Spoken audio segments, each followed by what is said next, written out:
하나님 말씀은 히브리서 12장 14절로 29절 우리가 흔들리지 않는 나라를 받았은즉 은혜를 받자라는 제목으로 말씀을 묵상하겠습니다. 은혜를 받자, 그건 우리가 자주 쓰는 표현입니다. 그런데 히브리서 기자도 바로 그 고백을 하는 것입니다. 우리가 은혜를 받자라는 말입니다. 우리는 하나님의 은혜를 생각할 때면 값없이 거저 주시는 선물이기에 참으로 감사하고 좋은 것으로만 여기는 수가 많이 있습니다. 그런데 우리가 은혜를 선물로 받은 믿음의 사람들의 삶을 계속해서 히브리서 11장을 통하여 확인해 보면 분명히 하나님의 택하심의 은혜 속에서 믿음을 선물로 받은 것은 맞지만 그 하나님의 말씀에 순종하고 또 하나님께 예배하며 상 주심을 믿고 오직 하나님께만 도우심을 구한다는 것이 결코 쉬운 일이 아니었음을 우리는 또한 보게 됩니다. 은혜를 받은 자들의 삶은 보이지 않는 것을 보는 것처럼 믿어야 하는 삶이었고 더 나은 것을 위하여 이 땅의 좋은 것을 버리는 삶이었으며 죽을 줄 알면서도 하나님의 말씀에 순종함으로 바로 그 죽음으로 들어가야 하는 삶이었던 것입니다. 이것은 만약 당장의 눈에 보이는 대로 선택을 한다면 결코 선택하기가 쉽지 않은 삶이었던 것입니다. 은혜라니까 좋아 보이죠. 그러나 그 은혜를 받은 사람, 구원을 받은 사람은 마치 이스라엘 백성들이 정신없이 홍해를 건너고 다시 되돌아갈 수 없는 광야로 내몰린 것 같은 그 삶의 당황스러움을 겪는 것입니다. 이 때문에 우리가 단순하게 하나님께서 거저 주시는 은혜의 축복을 마땅히 받아 누리자고 그렇게 쉽게 말을 할 수는 없는 것입니다. 그리고 이와 같은 하나님의 은혜는 오늘을 사는 우리에게도 하나님의 구원의 은혜를 누림에 있어서 여전히 자신의 왕됨을 부인하고 하나님의 말씀에 온전히 순종을 선택하기를 동일하게 요구하고 있는 것입니다. 오늘의 본문은 하나님의 은혜를 거역한 자에게 내리시는 하나님의 경고의 말씀과 함께 결론적으로 하나님의 은혜를 놓치지 말고 계속 받도록 권면을 하는 내용입니다. 히브리서 10장을 바라보면서 12장에 은혜를 받자라고 말을 하면요, 조금 고민이 될 것 같아. 아이고, 이게 좋은 게 아니었구나. 믿음의 증거를 받은 것은 맞지만, 분명히 맞아요. 그렇지만 그 증거를 받기까지 그들의 삶은 특별히 증거를 받았은즉 약속을 받지 못했던 삶을 살았다라는 저들의 삶의 모습을 볼 때 은혜를 우리가 받자라는 말은 그렇게 쉽게 할 수 있지 못하고 그게 편안하지 않고 부담이 될 수도 있는 말이라는 것을 우리는 보게 됩니다. 오늘의 본문의 시작을 이렇게 합니다. 히브리서 12장 14절로 16절에는 모든 사람과 더불어 화평함과 거룩함을 따르라. 이것이 없이는 아무도 주를 보지 못하리라. 너희는 하나님의 은혜에 이르지 못하는 자가 없도록 하고 또 쓴 뿌리가 나서 괴롭게 하여 많은 사람이 이로 말미암아 더럽게 되지 않게 하며 음행하는 자와 혹 한 그릇 음식을 위하여 장자의 명분을 판 에서와 같이 망령된 자가 없도록 살피라. 오늘은 하나님의 은혜에 이르지 못하는 자가 없도록 하고 또한 그렇게 망령된 자가 되어서 많은 사람을 더럽게 하는, 즉 하나님의 은혜에 가까이 하지 못하도록 하는 그러한 악한 영향력을 끼치지 말라고 합니다. 이것은 나도 죽고 남도 죽이는 일을 하지 말라는 것이었습니다. 그런데 이러한 권면을 하면서 그와 같은 일을 한 대표적 인물로 야곱의 형이었던 에서를 그 예로 삼고 있습니다. 17절에 보면 너희는 아는 바와 같이 그가 그 후에 축복을 이어받으려고 눈물을 흘리며 구하되 버린 바가 되어 회개할 기회를 얻지 못하였느니라. 에서에 대한 이야기를 이렇게 하고 있는 것입니다. 이처럼 에서는 별로 그렇게 크게 생각한 것 없이 단지 한 그릇의 음식을 위하여 장자의 명분을 가벼이 여기고 판 것이었지만 이것은 이미 하나님의 축복을 스스로 버린 바가 되는 행동을 한 것이었고 다시 돌이킬 기회를 아주 얻지 못하는 아주 심각한 망령된 행동이었다라고 성경이 말하고 있는 것입니다. 이것을 좀 더 구체적으로 보자면 에서는 훗날 자신의 아버지의 축복을 받지 못한 것에 대하여 동생 야곱이 아버지를 속이고 자신이 받을 축복을 가로챈 것으로 생각하고 말하고 있었지만 성경은 그가 이미 장자의 명분을 한 그릇의 음식 정도의 가치로 여기고 야곱에게 팔았을 때부터 하나님께서 그의 장자의 축복을 거두시고 그를 버리셨다라고 성경은 증거하고 있는 것이었습니다. 성경에는 야곱이 아버지를 속이고 장자의 축복을 자신이 받은 것에 대하여 야곱의 행위를 문제 삼는 어떠한 구절도 나오지 않고 있습니다. 인간의 도덕적 기준에서 볼 때는 야곱의 행위는 아주 사악한 기회주의적 발상에서 나온 행동이었으나 하나님께서는 야곱의 그러한 행동 이전에 이미 에서를 버린 것이었고 그 축복을 야곱이 받은 것이었던 것입니다. 그렇다면 에서는 장자의 명분과 축복을 아주 별것 아닌 것처럼 여기므로 그것이 망령된 자가 되게 하였던 것이라면 그와 반대로 야곱은 장자의 축복에 대해서 어떻게 생각을 하고 있었던 것일까요? 오늘의 본문은 에서와 야곱을 비교할 때 에서는 하나님의 축복을 거역함으로 은혜에 이르지 못한 자로 설명을 하고 야곱은 하나님의 은혜를 간절히 사모함으로 그 은혜를 받은 자로 설명하며 서로 비교하고 있습니다. 야곱이 사모했던 장자의 축복을 살펴보면 단지 가문의 대를 이어 가문의 모든 유산을 상속받은 것이 전부는 아니었습니다. 야곱에게 있어서 장자가 된다는 것은 할아버지 아브라함과 아버지 이삭을 통하여 보아왔던 여호와 하나님을 섬기는 삶을 그대로 이어받는다는 것을 야곱은 잘 알고 있었기 때문이었습니다. 장자가 된다는 것은 하나님께서 가문에게 주셨던 그 약속을 온전히 붙잡고 순종하는 삶을 살아야 된다는 것을 야곱은 결코 모르지 않았던 것입니다.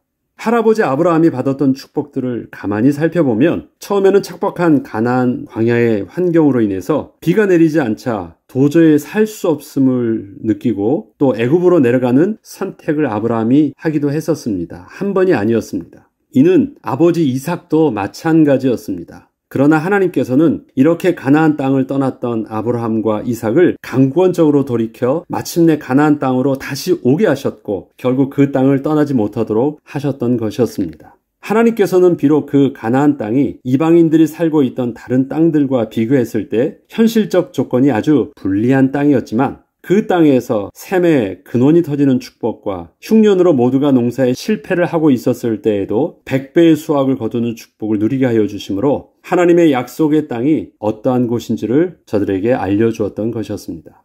히브리서 11장에 아브라함과 이삭과 야곱이 장막에 함께 거한 삶을 산 것을 믿음으로 증거하고 있던 것은 그들이 이방의 사람들과 함께하는 편안하고 안정된 삶을 거부하고 여호와 하나님을 섬기고 그 하나님께 제사를 드리며 이방인들과 섞이지 않은 구별된 삶을 살았다는 것을 증거하는 것이었습니다.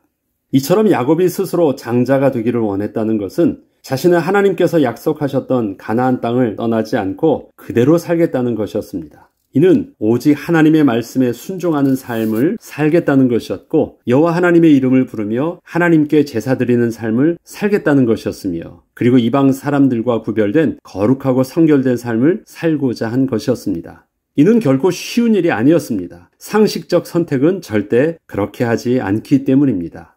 이전에 아브라함과 조카 롯의 관계에서도 조카 롯이 삼촌 아브라함을 떠나 소돔과 고모라를 선택했던 이유가 조카 롯의 눈에는 소돔 땅이 여호와의 물된 동산 같았기 때문이라고 성경은 명확하게 말하고 있습니다. 그곳이 바로 안정된 삶을 보장받을 수 있었기 때문이었던 것입니다. 그와 반대로 하나님께서 정착하게 하셨던 가나안 광야의 땅은 조금의 비만 내리지 않아도 즉시로 걱정을 해야 할 만큼 하나님의 은혜가 없이는 살 수가 없었던 땅이었습니다. 아브라함은 이것을 모르는 바가 아니었습니다. 그런데 순종함으로 그 땅을 그대로 선택하고 살았던 것입니다. 이삭과 이스마엘을 비교해봐도 마찬가지입니다. 이스마엘이 떠나가고 이삭의 이복 동생들이 모두 동방으로 떠나간 것들, 여기서 이삭의 이복 동생이라는 것은 아브라함이 독자 이삭을 낳고 후차를 여럿을 두어서 이삭의 동생들이 여럿이 태어났습니다. 그래서 아브라함의 아들들은 총 8명 정도 됩니다. 그런데 다 동방으로 떠내보냈거든요. 인간적으로는 더 넓고 좋은 기회 땅을 향하여 나간 것이었습니다. 그렇지만 이삭은 여전히 어떠한 새로운 변화를 스스로는 기대할 수 없는 그 가나안 땅에 여전히 살고 있는 것이었습니다. 심지어 아버지 아브라함은 이삭의 아내를 구하기 위해서도 이삭을 떠나보내지 않고 자신의 종을 통하여 아내를 찾아 데리고 와서 결혼을 시킬 정도였습니다. 그래서 이삭의 아내 리브가를 데려오는 것도 아브라함은 믿음의 선택을 했던 것임을 성경은 또한 증거하고 있습니다. 에서는 40세의 이방인 여자와 자기 멋대로 결혼을 한 것이 아버지 이삭과 리브가의 근심이 되었다고 성경은 기록하고 있습니다. 에서는 처음부터 하나님 백성의 구별된 삶에 대한 의식이 전혀 없었던 것입니다. 이러한 에서의 결혼은 이삭이 야곱을 축복하기 거의 40년 전에 이미 일어난 일이었습니다. 이해되십니까? 그러니까 에서가 아버지의 축복을 받지 못한 것에 대해서 억울해하고 있지만 사실은 에서는 장자의 명분을 어려서 팔 때부터 그가 40년 전에 아버지와 어머니의 근심이 되도록 이방의 여자와 자기 멋대로 결혼을 한 것, 이미 그에게 있어서는 회개할 기회조차 얻지 못하는 일들을 이미 망령되이 행한 것이었습니다. 그가 야곱에게 속아 축복을 빼앗겼다라고 억울해할 일들이 아니었던 것입니다. 이처럼 우리가 흔들리지 않는 나라를 받았은 즉 은혜를 받자는 것은 우리에게 하나님을 신뢰함으로 믿음의 결단을 촉구하는 내용이었습니다. 믿음의 결단을 촉구하는 것입니다. 은혜를 받자 네 하고 말 일이 아닌 것입니다. 은혜를 받는다라는 것은 우리에게 어떠한 각오와 어떠한 일들을 감당해야 되는지를 오늘 본문은 계속해서 말하고 있기 때문입니다. 하나님 앞에 거룩함과 순결한 삶을 살아야 된다. 하나님께 경외해야 된다. 망령되이 행하지 않아야 된다. 이런 말들은 결코 쉬운 말이 아니기 때문에 그렇습니다. 처음에는 은혜를 너무 쉽게 생각해서 예수 믿는 것을 단지 좋은 게 좋은 것이다 라고 시작했을지라도 우리가 받은 하나님의 은혜는 분명 흔들리지 않는 하나님의 최고의 축복의 선물을 받은 것이기에 그 하나님께 나아가기 위해서 우리는 끝까지 믿음의 경주를 힘써 싸워야 함이 마땅하고 또한 모든 사람과 더불어 화평함과 거룩함을 지키는 삶을 살아야 하는 것이며 하나님을 경외하는 삶을 사는 것, 이것이 우리가 은혜를 거부하지 않고 에서처럼 망령되이 행하지 않는 것이며 하나님의 은혜를 온전히 받아 누리는 삶의 모습임을 결코 잊지 말아야 하겠습니다. 은혜를 받자 정말 감사한 일이고 거저받은 은혜가 맞지만 결코 쉬운 일은 아닌 것입니다.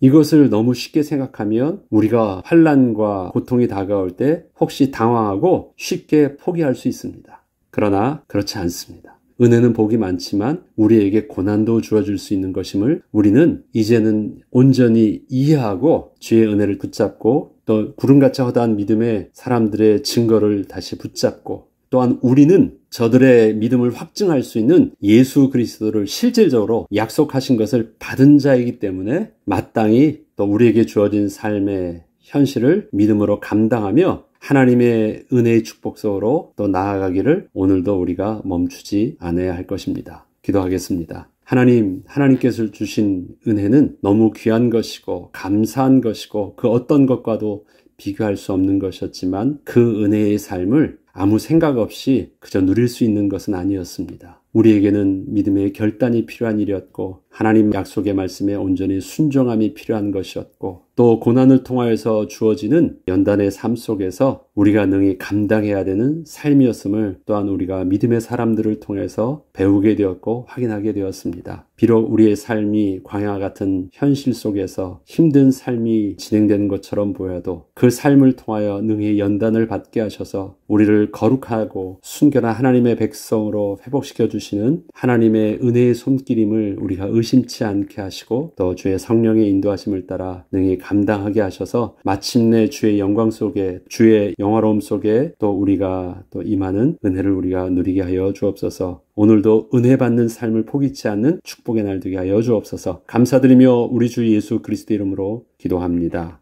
아멘.